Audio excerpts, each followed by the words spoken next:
And the second story is called The Elven Blacksmith's Tale.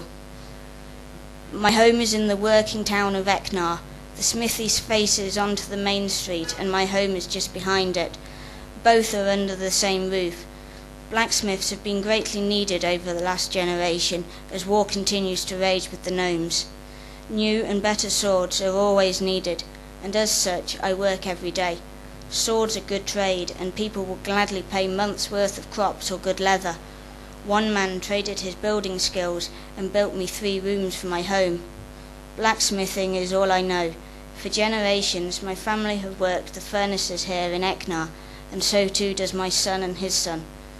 The smithy is hot and noisy. Soot escapes through small slotted windows, but much is trapped. When I first began to work nearly 400 years ago, it stung my eyes, but now I never notice it. Between the 3 of us, the smithy runs dawn till dark.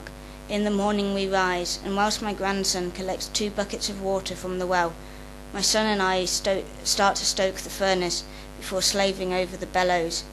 Soon a rush of heat blasts out, and the room is lit with its flickering glow. For the last 3 years there has been very little rain, and water in the well is low. Everyone in town relies on it, but sometimes there is nothing there. A ride north of Eleanor takes you to the Devil's Drip, but often that too is dry.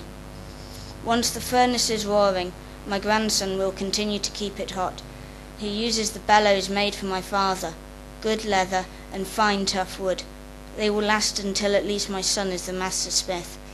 It is my son and I who beat the swords. He is still learning this, but will become skilled.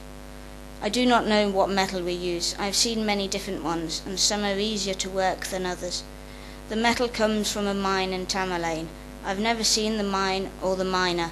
Chunks of metal are brought by cart. It is a long ride with a heavy load, and deliveries will only be made when we need it. We have enough piled in the corner to last a month, so soon I will send a messenger for more. The trade on it is increasing, and every time I fear I will not have what they want in return. As well as swords, I make axes, and normally a number of these are the trade for the metal. Despite a life making weapons, I do not know how to use one. When the war call comes, they ask me to stay here instead of fighting, because I keep the army supplied. I have never been to war, I am lucky. But after every war, I see less return, and I wonder if they do not return because the sword I supplied them failed.